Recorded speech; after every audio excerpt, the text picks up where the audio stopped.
आर्थिक रूप से जो हमारे देश के 40 करोड़ की करीब आबादी जो मजदूरों की है, उनको यदि आर्थिक रूप से कोई काम धंधा रोजगार नहीं प्रदान किया जाएगा तो भुखमरी के हालात में लोग सामाजिक आर्थिक अपराधों के दलदल में फंसेंगे और समाज एक बहुत बड़े सामाजिक आर्थिक असंतुलन के चपेट में आ जाएगा। हमारे देश की जो वर्तमान आर्थिक व्यवस्था है वो अंग्रेजों के द्वारा बनाई गई औपनिवेशिक अर्थव्यवस्था है, जिसमें कि कच्चा माल कहीं पैदा होता है, मजदूर कहीं के होते हैं, उत्पादन कहीं किया जाता है और ये पूरी व्यवस्था जो है केंद्रित अर्थव्यवस्था है। इस केंद्रित अर्थव्यवस्था के प्रभाव को हम लोगों ने देखा कि महानगरों में लाखों करोड़ों मजदूरों को जब कोविड-19 के वजह से काम से हटा दिया गया तो किसी भी बड़े पूंजीपति ने, किसी भी उद्योगपति ने मजदूरों के न्यूनतम आवश्यकताओं के बारे में गंभीरतापूर्वक विचार नहीं किया। लिहाजा आर्थिक रूप से, सामाजिक रूप से और सुरक्षित मजदूरों ने अपने जीवन रक्षा के लिए हजारों किलोमीटर से पैदल ही अपने देश में अपने घरों की ओर चलना शुरू किया, क्योंकि कोई व्यक्ति भूखे नहीं मर सकता है। वो तो अपनी जान रहने तक कोई ना कोई उपाय करेगा। झूठे वादे और झूठे आश्वासन से कोई जी नहीं सकता है। ये हमने देखा कि बच्चे, महिलाएं पैर में छाले पड़ गए हैं, पैर में खून बह रहा है और लोग चल रहे हैं, पुलिस की मार को सह रहे हैं। ये हम लोगों ने देखा। हमने तो विगत 2 माह से इस अवस्था को अपने आंखों से राजपथों में, हाईवे में स्वयं देखा। प्रश्न है कि इन लोगों का आर्थिक जो विस्थापन हुआ है, इनको किस तरीके से आर्थिक रूप से रोजगार दिया जाएगा, आर्थिक रूप से इन लोगों को एक दिशा दी जाएगी, इस पर गंभीर तरीके से विचार करने की जरूरत है। हम देख रहे हैं कि जहां रॉ मटेरियल है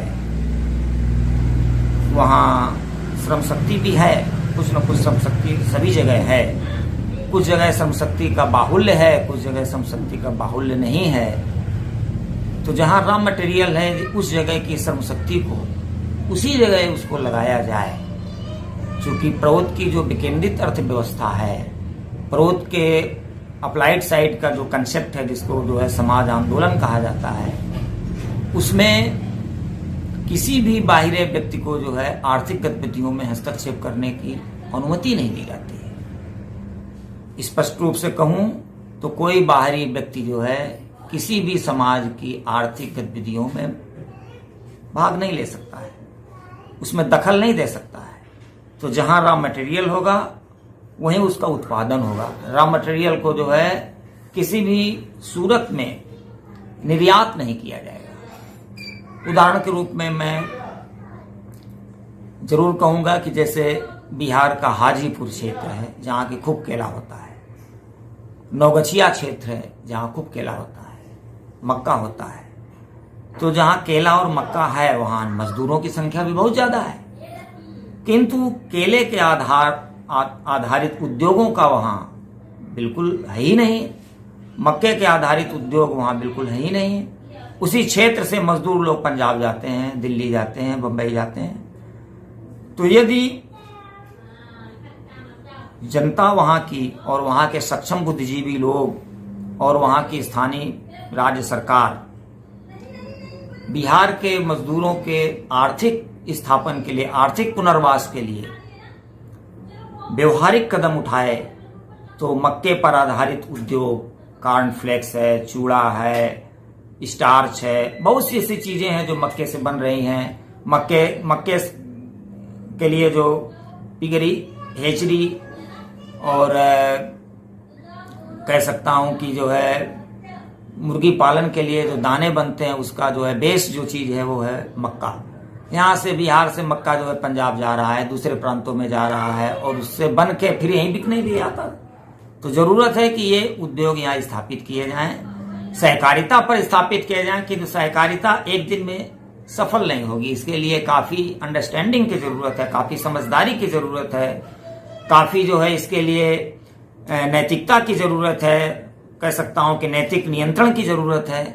किंतु यदि इसको प्रोसेस में लाया जाए और छोटे छोटे उद्योग शुरू किए जाएं, कुछ लोगों से मिल के शुरू किए जाएं, समूह बना के शुरू किए जाएं, ब्लॉक स्तर पर शुरू किए जाएं, तो निश्चित ही ये कुटीर उद्योग के रूप पर जो है फैल सकता है और यहाँ से बाहरी क्षेत्र में इसकी आपूर्ति करके जो है आर्थिक लाभ लिया जा सकता है। उसी तरीके केले के द्वारा मैं केरल में जब गया तो देखा कि केले से बहुत सी चीजें बनाई जाती हैं। केले का जो चिप्स है वो तो पूरे जो है भारत भर में फेमस है। कई प्रकार के खट्टे मीठे चिप्स होते हैं, कई प्रकार के हलवे होते हैं, कई प्रकार की अन्य चीजें होती हैं। तो ये सब चीजें जो है यहाँ हो सकती हैं और केले के पत्तों के से जो कपड़ा बनेगा, जो थैले बनेंगे, जो अन्य चीजें बनेंगी, पत्तल बनेंगे, बहुत सी चीजें बनेंगी, ये सब चीजों के जो है कुटीर उद्योग यहाँ लगाए जा सकते हैं। इसके लिए उचित तकनीकी प्रशिक्षण की जरूरत है। सरकार का काम है प्रशिक्षित करना, समाज सेवियों का, प्राउटिस्टों का कार्य है कि इन लोगों के अंदर आत्मविश्वास पैदा करना और सामाजिक सद्भाव हो। क्योंकि मैं देख रहा हूं, मैं भी कल एक वीडियो देख रहा था जिसमें कि देश के बहुत ख्याति प्राप्त बुद्धिजीवियों ने एक सरकार को योजना दी है कि किस तरीके से कोविड-19 महामारी से जूझने के लिए आर्थिक संसाधनों को बढ़ाया जाए, आर्थिक संसाधनों को एकत्रित किया जाए। उसमें उन्होंने जो 7वां पॉइंट दिया है वो दिया है कि जो व्यक्तिगत संपत्ति है जिसमें कैश है, बॉन्ड हैं, रियल इस्टेट्स हैं, इन सब का जो है राष्ट्रीयकरण कर दिया जाए। इस पर काफी विवाद पैदा हुआ क्योंकि ये राष्ट्रीयकरण की जब बात आएगी तो फिर जो है 65 और 64 के समय जो नक्सलाइटों के समय जो एक वर्ग संघर्ष का माहौल पैदा हुआ था वो पुनः पैदा हो जाएगा और आज की स्थिति में ऐसा सामाजिक विघटन या सामाजिक दूरत्व पैदा होना हमारे समाज के लिए उचित नहीं है, क्योंकि एक वर्ग दूसरे वर्ग की जान लेने के लिए उतारू हो जाएगा। इसमें जरूरत है सहभागिता की। प्रौद्ध का कंसेप्ट जो है वर्ग संघर्ष का नहीं है, प्रौद्ध में वर्ग भेद की बात नहीं है, प्रौद्ध में समाज की बात है, सबको एक साथ लेकर चलने की। इसलिए एक अच्छी समझ पैदा करनी है कि आपकी जमीन का जो लाभ आपको मिलता है, क्यों नहीं आप इस जमीन को दूसरों को, जो श्रमिक हैं उनके हाथों के द्वारा और ज्यादा से ज्यादा इसकी खेती करवावें, कई बार खेती करावें। जो आप एक बार खेती नहीं ठीक से कर पाते हैं, जिस श्रमिक को दे दीजिएगा तो ये 3 बार खेती करेंगे, आपका लाभ का दर बढ़ जाएगा। ये एजुकेट करने की जरूरत है। इस तरीके से एजुकेट कर दिया जाएगा तो जो भूमिपति हैं, जिनके पास जमीनें हैं और श्रमिकों के बीच एक म्यूचुअल अंडरस्टैंडिंग पैदा होगी और ये अंडरस्टैंडिंग सहकारिता आंदोलन की आधारशिला बनेगी। तो जरूरत है कि हमको इस तरीके की समझ पैदा करनी है। प्राउटिस्टों का काम है कि गांव-गांव जाके ऐसे लोगों को शिक्षित करें, प्रशिक्षित करें और जो क्षेत्रीय संसाधन हैं उन संसाधनों को लेके जो है क्षेत्रीय स्तर पर, ग्राम स्तर पर, प्रखंड स्तर पर, जिले स्तर पर, समाज स्तर पर लघु उद्योग, कुटीर उद्योग और बड़े बड़े उद्योगों की स्थापना के लिए भी जो है, जो ऐसे व्यक्ति हैं जो शेयर मार्केट में पैसा लगाने वाले लोग हैं, कि उनको विश्वास दिया जाए तो वो जो है अपने समाज में ही इस तरीके का समाज वाइज शेयर मार्केट हो, समाज वाइज इस तरीके का हो, जिससे कि वो बड़े उद्योग भी जो है कैपिटल क्रिएट कर सकें। क्योंकि शेयर मार्केट का मतलब है पूंजी निर्माण। तो यदि समाजवादी पूंजी निर्माण हो, जहां की रॉ मटेरियल है, जहां कच्चा माल पैदा होता है, वहीं के लोगों के द्वारा पूंजी निर्मित की जाए और वहीं के श्रमिकों के द्वारा जो है उसका विनिर्माण हो, तो निश्चित ही जो है वहां के लोगों की प्रति व्यक्ति आमदनी बढ़ेगी। जो धन बाहर चला जाता था वो धन बाहर नहीं जाएगा, उस क्षेत्र की संपन्नता भी बढ़ेगी और उस क्षेत्र का रोजगार, बेरोजगारी भी दूर होगी, लोगों को रोजगार मिलेगा। तो जरूरत यह है कि हम लोग कुछ क्षेत्र तय करें। जैसे कृषि का एक बहुत बड़ा क्षेत्र है जिसमें कि बहुत सी चीजें अछूती हैं, अछूती इसलिए है कि लोगों को उस तरीके का प्रशिक्षण नहीं दिया गया, उस तरीके की ट्रेनिंग नहीं दी गई। खेती को केवल जो है एक प्रकार से मोटा अनाज उत्पादन करने का एक जो है स्रोत मान लिया गया, पेट भरने का स्रोत मान लिया गया, जबकि खेती जो एकीकृत खेती है, इंटीग्रेटेड फार्मिंग है, उसमें सभी चीजें आ जाती हैं। उसमें सभी प्रकार के अनाज आ जाएंगे, सभी प्रकार की सब्जियां आ जाएंगी, सभी प्रकार के फल आ जाएंगे। इसके अलावा जो है उसमें जड़ी बूटियां आ जाएंगी, उसमें गौपालन आ जाए। प्रशिक्षित करने की जरूरत है। और प्रौद्ध प्रवक्ता श्री प्रभादानंद सरकार ने मास्टर यूनिट का जो प्रोजेक्ट दिया था, मास्टर यूनिट का जो कंसेप्ट दिया था, उस कंसेप्ट में जो है इसी इंटीग्रेटेड फार्मिंग को ध्यान में रखा गया। आधारभूत ध्यान था इंटीग्रेटेड फार्मिंग, किस तरीके से आसपास के निवासियों को, उस मास्टर यूनिट के लोगों को प्रशिक्षित किया जाए, शिक्षित किया जाए, उन्नत खेती की जाए। क्योंकि खेती करने के बहुत से तरीके हो सकते हैं, बहुत से तरीके हैं। जैसे कि उदाहरण दे रहा हूं, इजराइल एक तरीके से रेगिस्तान है, किंतु वो अपनी कोई भी चीज बाहर से आयात नहीं करता है, बल्कि वो चीज निर्यात कर रहा है। और बहुत छोटा सा देश है जहां की पानी का अभाव है, सब कुछ है, इसके बाद भी वो अपनी कृषि व्यवस्था को जो है काफी उसने उन्नत बना दिया है, काफी अच्छी उनकी बागवानी है।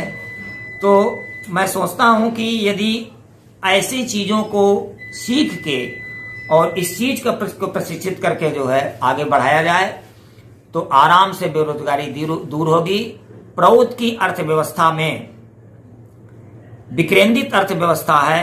इसमें जो है जहां कच्चा माल होगा वहीं श्रमिक हैं, वहीं उसका उत्पादन होगा, वहीं उसकी बाजार होगी और वहीं के लोगों को इसलिए यह भी ट्रेनिंग देनी होगी कि हमारा जो स्वयं का उत्पादित सामान है इसी को खरीदने की प्राथमिकता दी जाए। क्योंकि यदि हम जो है, ये है राष्ट्रभक्ति, क्योंकि हम जब दूसरे जगह का सामान खरीदते हैं तो हमारा जो संपत्ति है, हमारा जो रुपया पैसा है, वो समाज में चला जाता है, दूसरे समाज में चला जाता है, दूसरे देश में चला जाता है। तो राष्ट्रभक्ति तब होगी कि जो है हमारा श्रम, हमारे संसाधन, हमारा जो है संपत्ति हमारे ही क्षेत्र के विकास में, हमारे ही अपनों के विकास में, उनको आर्थिक सामाजिक रूप से उन्नत करने में लगे, ना कि इसका एक भाग जो है, अच्छा बड़ा भाग जो है व्यय के रिस्क के दूसरे समाज में चला जाए, दूसरे जगह चला जाए। यदि इस तरीके से हो रहा है तो हमारा देश कभी भी समृद्ध नहीं बन पाएगा। इसलिए आर्थिक समृद्धता, बेरोजगारी और लोगों के जीवन स्तर को ऊपर उठाने के लिए प्रौद्ध की जो विकेंद्रित अर्थव्यवस्था है इसको जो है व्यवहार में लाना होगा। और इसको व्यवहार में लाने के लिए जहां जैसा रॉ मटेरियल है, जहां जैसे श्रमिक हैं, उनको प्रशिक्षित करना होगा और उनको जो है रोजगार प्रदान करना होगा, उन उद्योगों की स्थापना करनी होगी। और मैं आशा करता हूं कि हमारे जो प्राउटिस्ट लोग हैं वो केवल सैद्धांतिक प्रचार नहीं करेंगे, वो व्यवहारिक प्रचार करके उन क्षेत्रों में जाके लोगों को शिक्षित करेंगे, प्रशिक्षित करेंगे, उनको जो है बताएंगे, समझाएंगे। ये समझाने के लिए लोगों को व्यवहारिक रूप से काम में लगाना होगा। मैं आशा करता हूं कि इस कोविड महामारी के दरमियान जो स्थिति समाज में पैदा हुई है, इसकी गंभीरता को समझकर पूरे दुनिया के प्राउटिस्ट लोग एक कार्य योजना तैयार करेंगे। उस कार्य योजना के दो भाग होंगे, एक सैद्धांतिक, दूसरा व्यवहारिक। सैद्धांतिक का मतलब हो गया कि प्रौद्ध का कौन सा सिद्धांत, कौन सी नीति किस स्थिति पर जो है ज्यादा माकूल है, ज्यादा सुटेबल है। और व्यवहारिक होगा कि लोगों को जो है, जो काम करने वाले लोग हैं, इनको सिद्धांत से मतलब नहीं, इनको व्यवहार से मतलब है। इसलिए इस व्यवहारिक पक्ष के लाभ को बिंदुवार जो है उन लोगों को समझाकर उन लोगों को प्रेरित करना होगा, प्रशिक्षित करना होगा, शिक्षित करना होगा, जिससे कि वो लोग जो है पूरे जोश खरोश से जो है आर्थिक आधार को मजबूत करने में लग जाएं। निराशा की जरूरत नहीं है। समस्याएं जब आती हैं तो उसके साथ समाधान होता है। इसलिए समस्याओं से घबराने की जरूरत नहीं है, उसके समाधान को खोजने की जरूरत है। और प्रौद्ध में सभी प्रकार के आर्थिक समस्याओं का समाधान निहित है। बेरोजगारी तो 100% बाबा ने कहा है, श्री प्रभादानंद सरकार ने कहा है कि कोई भी व्यक्ति बेरोजगार नहीं रहेगा, क्योंकि प्रौद्ध में कृषि सहकारिता है। कृषि सहकारिता में भी जो है कृषि आधारित और कृषि सहायक सहकारिता है। दोनों में है। इसके बाद फिर जो है उपभोक्ता सहकारी समिति है। जो व्यक्ति जो है सामान खरीदेगा भी, वो भी जो दुकानें होंगी, जो बाजार होगा, वो किसी व्यक्ति के द्वारा नियंत्रित नहीं होगा। प्रौद्ध की अर्थव्यवस्था में जो है चेंबर ऑफ कॉमर्स और एसोचेम नहीं होंगे। प्रौद्ध में इस तरीके का जो है व्यवस्था नहीं है। प्रौद्ध में जो है सहकारिता के आधार पर ही विपणन होगा। सहकारिता के आधार पर ही जो है वस्तुओं का वितरण और विनिमय होगा। इसलिए बहुत ही रोजगार के जो है साधन उपलब्ध होंगे, कृषि क्षेत्र में भी और गैर कृषि क्षेत्र में भी। तो मैं आशा करता हूं कि निकट भविष्य में प्राउटिस्ट लोग जो है इन सब चीजों को गंभीरता से लेकर और एक आर्थिक आंदोलन का चरणबद्ध शुरुआत करेंगे, जिससे कि देश के बेरोजगार लोग जो है एक नए आर्थिक युग में, एक नए प्रौद्ध के समाज आंदोलन के, प्रौद्ध के आर्थिक आंदोलन के युग में कदम बढ़ा सकें। और यही जो है प्रौद्ध की जो है क्रांति है। प्रौद्ध की क्रांति आसमान से नहीं होगी। प्रौद्ध की क्रांति इसी समस्याओं के बीच से पनपेगी, इसी समस्याओं के बीच से जो है ऊपर उभरेगी। और हम प्राउटिस्टों का काम है इस समस्याओं को अवसर के रूप में देखना, इस समस्याओं को जो है देखना कि हमारे लिए जो है अवसर है कि हम जो है पीआर सरकार के प्रौद्ध सिद्धांत को लोगों के बीच में पहुंचा सकें। मैं आशा करता हूं कि हम लोग इस अवसर का पूरे तरीके से लाभ उठाएंगे और प्रौद्ध की मसाल, प्रौद्ध का जो संकल्प, जिस संकल्प के लिए सीपीआर सरकार पूरे जीवन जो है संघर्ष में अपने गुजारे, एक से एक कष्टकर जीवन उन्होंने गुजारा, जेल की भीषण यातना को सहा, हम लोग उन सब चीजों को सह के इस अपने गुरु के गुरुत्वपूर्ण कार्य को जो है आगे बढ़ाने का संकल्प लेंगे। और यह महामारी हम लोगों को उसी काम को शुरू करने के लिए, उसी काम को जो है उस संकल्प को पूरा करने के लिए एक अवसर प्रदान कर रही है। मैं चाहूंगा कि हमारे सभी क्रांतिकारी प्राउटिस्ट लोग संकल्पित हों और प्रौद्ध आंदोलन की मसाल को जो है आगे बढ़ावें। नमस्कार। परमपिता बाबा की